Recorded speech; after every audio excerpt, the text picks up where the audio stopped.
This 5-color deck is focused on creating artifact tokens, in addition to reaping peripheral benefits from various artifact and token synergies. The vast majority of the spells in this build either create artifact tokens, or utilize them secondary to the many payoffs inundating this deck. Victory can be achieved in a variety of ways, such as direct damage, life drain, decking, combat damage, or win the game effects.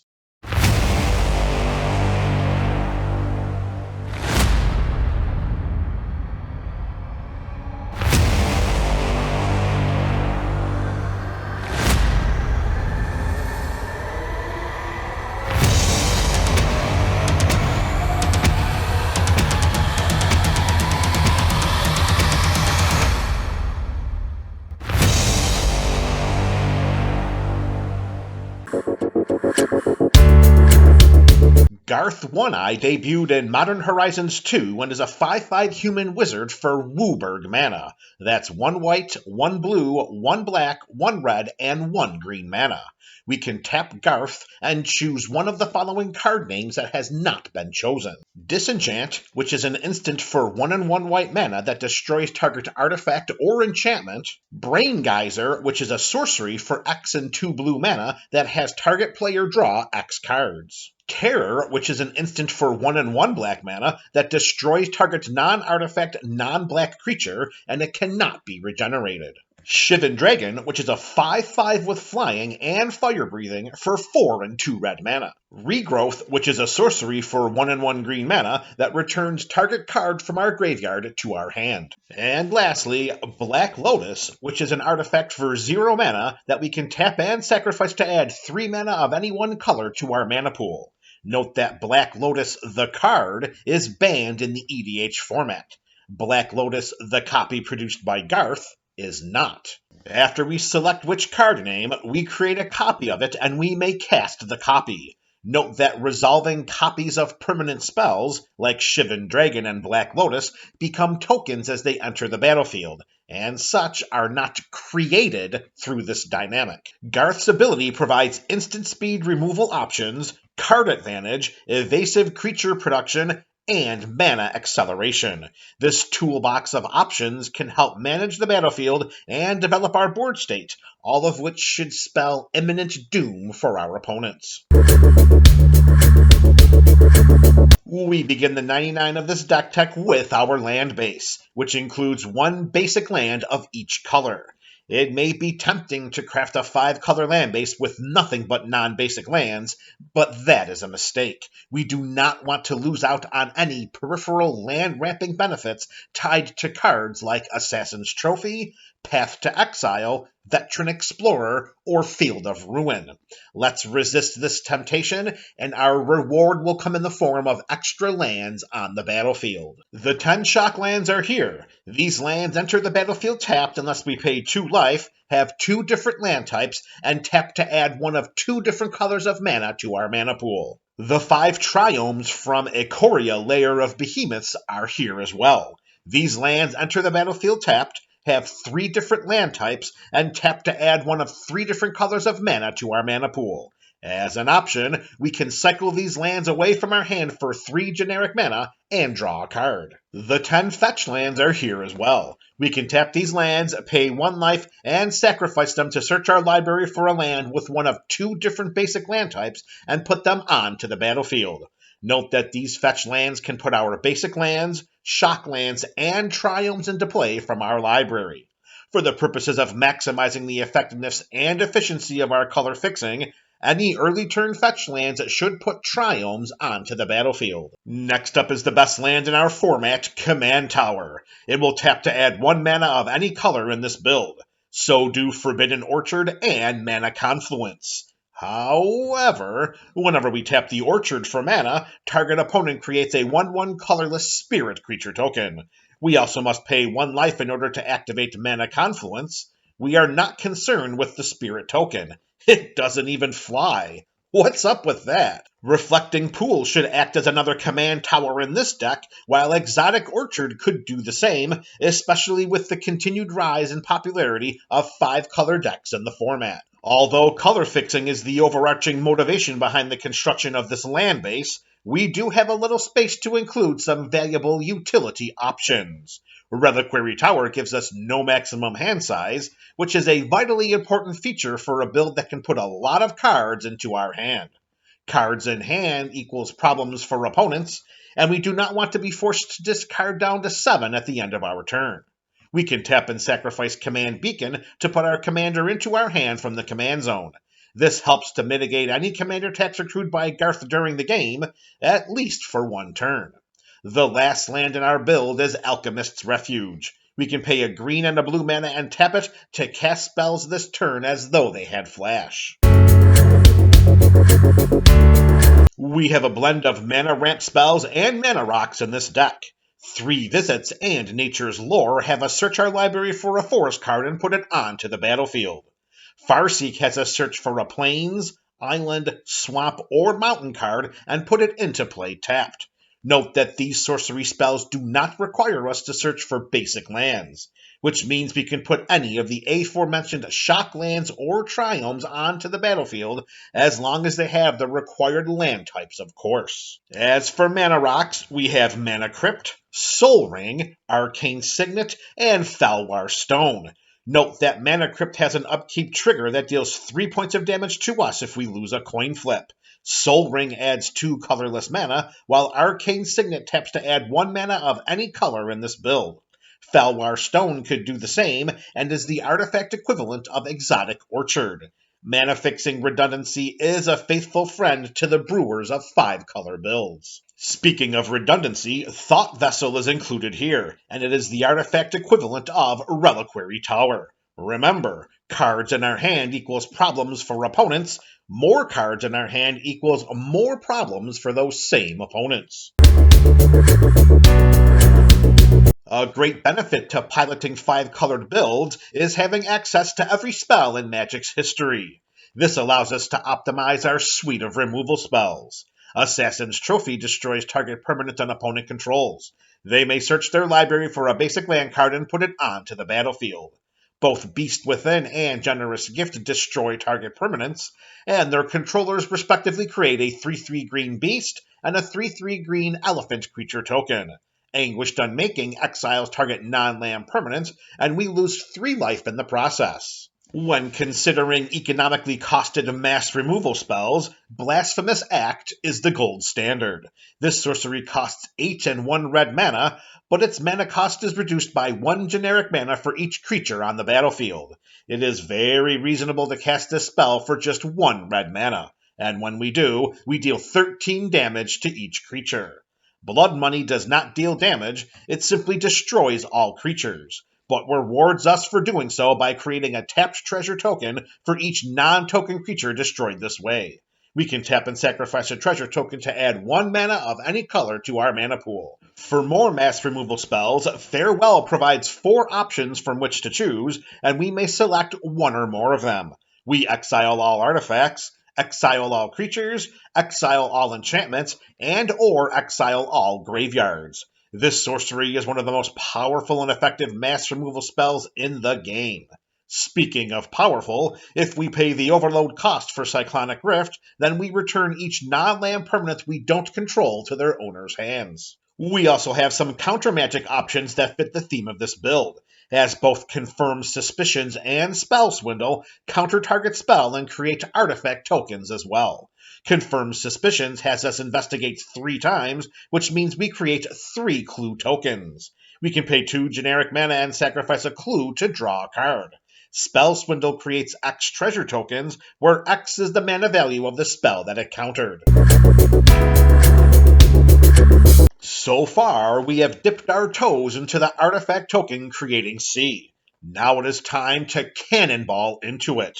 We begin by showcasing some peripheral artifact token producing benefits from a basic fundamental aspect of Magic the Gathering: playing lands. Through their landfall abilities, whenever a land enters the battlefield under our control, Tireless Tracker, Toggo Goblin Weaponsmith, and Tireless Provisioner create different artifact tokens. The Tracker creates clues, and whenever we sacrifice one, we put a +1/+1 counter on the Tracker. Toggle creates an equipment named Rock. It has an equip cost of 1 generic mana, and it gives equipped creature pay 1 mana, tap, and sacrifice Rock to deal 2 damage to any target. The Provisioner creates either a food or a treasure. We can pay 2 mana, tap, and sacrifice a food to gain 3 life. We can create artifact tokens and help ourselves to our opponent's cards with Lonus, Cryptozoologist, and Ragavan, Nimble Pilferer. Whenever another non-token creature enters the battlefield under our control, Lonus investigates by creating a clue. We can tap Lonus and sacrifice X clues to have target opponent reveal the top X cards of their library. We may put a non-land permanent card with mana value X or less from among them into play under our control. That player puts the rest of those cards on the bottom of their library in a random order. Whenever Ragavan deals combat damage to a player, we create a treasure, and then that player exiles the top card of their library. Until end of turn, we may cast that card. We can choose to cast Ragavan for its dash cost, and if we do, then he gains haste and is returned to our hand from the battlefield at the beginning of the next end step. For burst treasure production, we have Dockside Extortionist and Old Gnawbone. When Dockside comes into play, we create X treasures, where X is equal to the number of artifacts and enchantments our opponents control. Whenever a creature we control deals combat damage to a player, Old Gnawbone has us create that many treasures. Academy Manufactor may be the most powerful artifact token creating card in this deck. If we would create a clue, food, or treasure token, instead we create one of each. This deck is crafted to take advantage of various artifact and token synergies, making Academy Manufactor's 3-for-1 effect inordinately powerful. We have a couple of planeswalkers that synergize with our artifact token theme as well. Saheeli the Gifted has a +1 loyalty ability that creates a 1/1 colorless servo. She has another +1 ability that reduces the cost of the next spell we cast by 1 generic mana for each artifact we control as we cast it. We can consider this second ability as a win condition here. The same could be said for Saheeli's -7 loyalty ability. For each artifact we control, we create a token that's a copy of it. These tokens gain haste and are exiled at the beginning of the next end step. Tezzeret Artifice Master also has a +1 artifact token creating ability, except he creates 1/1 colorless Thopters with flying instead. Tezzeret has a 0 ability that draws us a card, or draws us 2 cards if we control 3 or more artifacts instead. Tez's -9 ability creates an emblem that, at the beginning of our end step, has us search our library for a permanent card and put it onto the battlefield. Bootlegger Stash gives lands we control the ability to tap to create a treasure token. This ability can get out of hand very quickly in this build. Although Idol of Oblivion can create a 10/10 colorless Eldrazi creature token by paying 8 mana, tapping it, and sacrificing it, its presence in the 99 of this build is more warranted on its card draw ability than its one-and-done token production. We can tap the idol to draw a card, but we can activate this ability only if we created a token this turn. For the investment of just 2 mana, we should be able to draw a lot of cards with this artifact. Since enchantments generally have longer staying power on the battlefield when compared to artifacts, creatures, and planeswalkers, these cards can be considered great value engines over the course of the game. Whenever a creature attacks us or a planeswalker we control, Search the Premises has us investigate by creating a clue. Note that this ability is triggered whenever a creature attacks us or a planeswalker we control.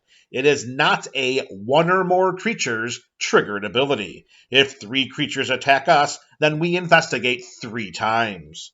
At the beginning of each end step, Fey Offering creates a clue, food, and treasure if we cast both a creature spell and a non-creature spell this turn. Monologue Tax creates a treasure whenever an opponent casts their second spell each turn, while Smothering Tithe taxes each card an opponent draws by 2 generic mana. If they do not pay it, then we create a treasure. Whenever 1 or more creatures we control deal combat damage to a player, Storm the Vault has us create a treasure token. At the beginning of our end step, if we control 5 or more artifacts, which we will very easily in this build, then we transform Storm the Vault into Vault of Catlacan. This legendary land taps to add 1 mana of any color, or it taps to add a blue mana for each artifact we control. This land is a better version of Tolarian Academy, which is banned in the EDH format, and it should be able to create oodles of blue mana in this build.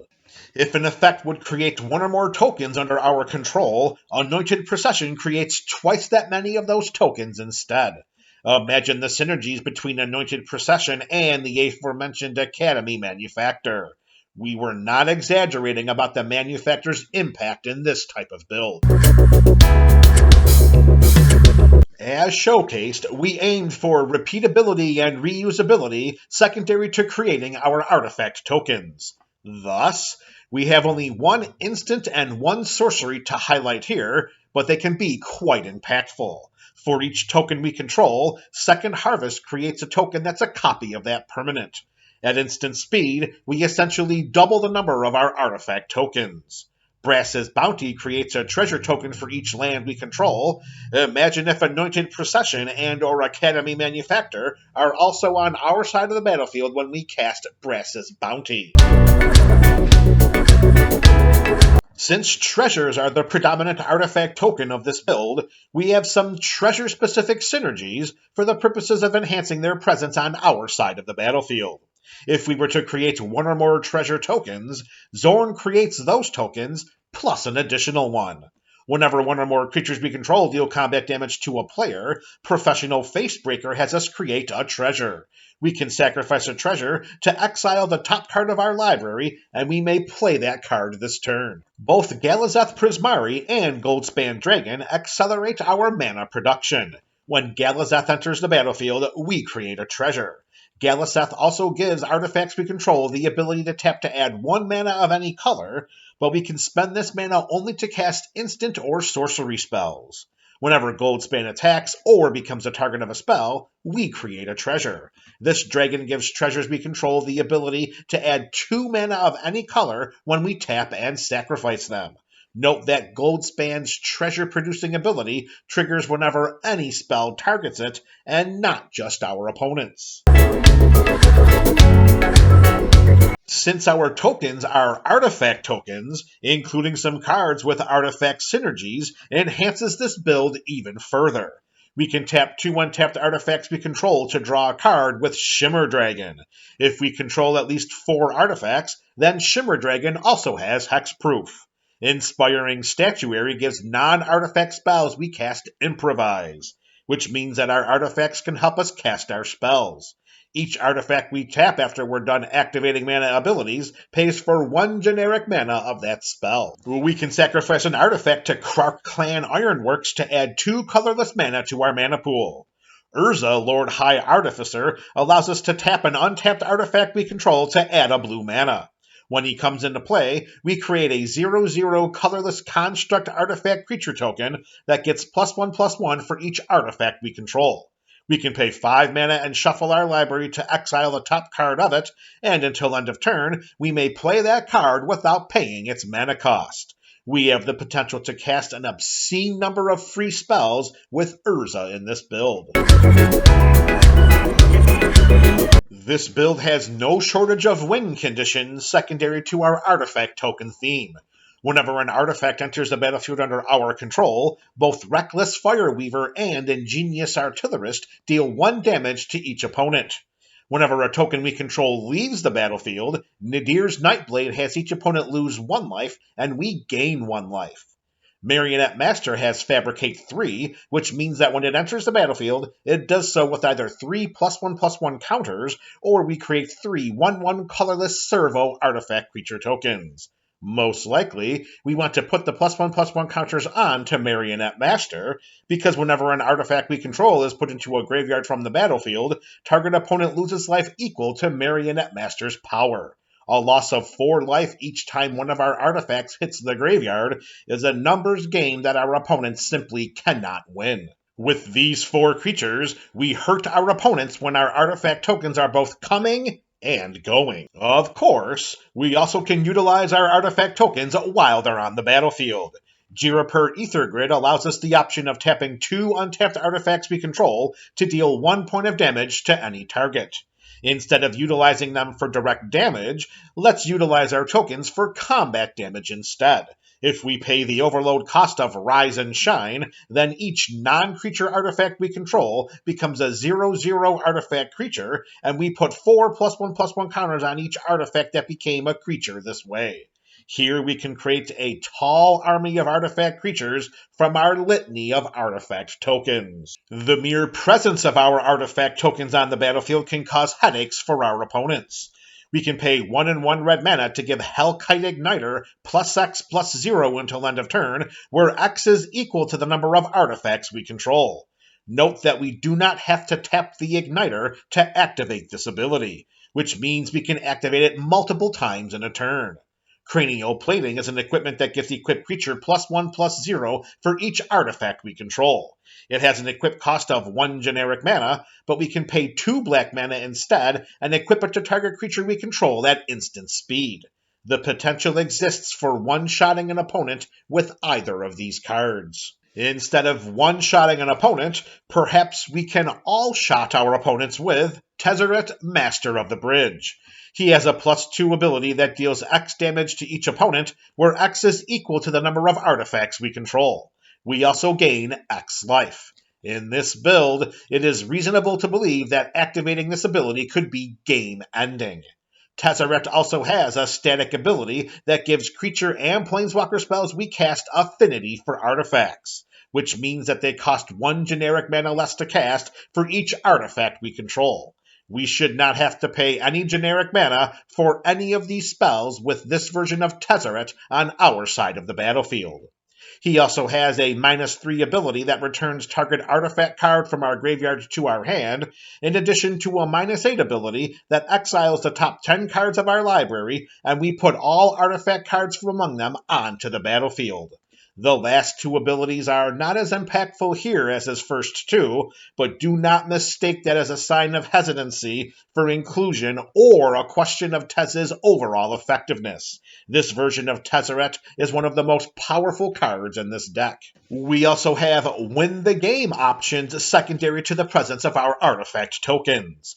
Mechanized Production is an aura that enchants an artifact we control. At the beginning of our upkeep, we create a token that's a copy of Enchanted Artifact. Then, if we control at least 8 artifacts with the same name, then we win the game. Whenever a creature an opponent controls dies, Revel in Riches creates a treasure.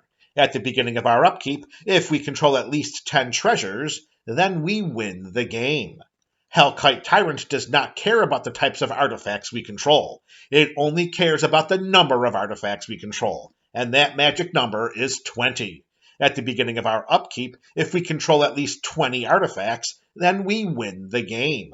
As a way to expedite this game-clinching process, whenever the Tyrant deals combat damage to a player, we gain control of all artifacts that player controls, and with a 6/5 flying and trampling body, we should be able to abscond with a lot of our opponent's artifacts. We have demonstrated the ability to produce oodles upon oodles of mana in this deck. We can use this mana to cast game-ending spells like Debt to the Deathless, Comet Storm, and Aurelius Fury. Debt to the Deathless has each opponent lose twice X life, and we gain life equal to the life lost this way. Comet Storm has multi-kicker 1, which means that we may pay an additional 1 generic mana any number of times as we cast the spell. We choose any target, and then we choose another target for each time Comet Storm was kicked. It deals X damage to each of those targets. The personal preference and versatility of Aurelius Fury forces its way into this deck, particularly due to the optional security it offers from a defensive standpoint. It deals X damage divided as we choose among any number of targets. We tap each creature dealt damage this way, and players that were dealt damage this way cannot cast non-creature spells this turn, which creates massive barriers for interacting with us during our turn. Hopefully, these same opponents will want to interact with us again in the future. This Garth One-Eye build has been added to the Burgeoning Commander Catalog, and this video also becomes the starting point of a Garth One-Eye EDH deck video primer series. These playlist series can be accessed in the description below, on our YouTube page, or at the end of this video. The Burgeoning Commander Catalog is my personal collection of EDH decks. An EDH deck video primer series showcases the continued evolution of a deck through future appearances on the Up and Up series, during which we update and upgrade decks featured on this channel. The full card list for this build can be found in the description, and be sure to share your thoughts about this Garth One-Eye deck in the comments section below. This is MTG Burgeoning, a channel for all things Magic.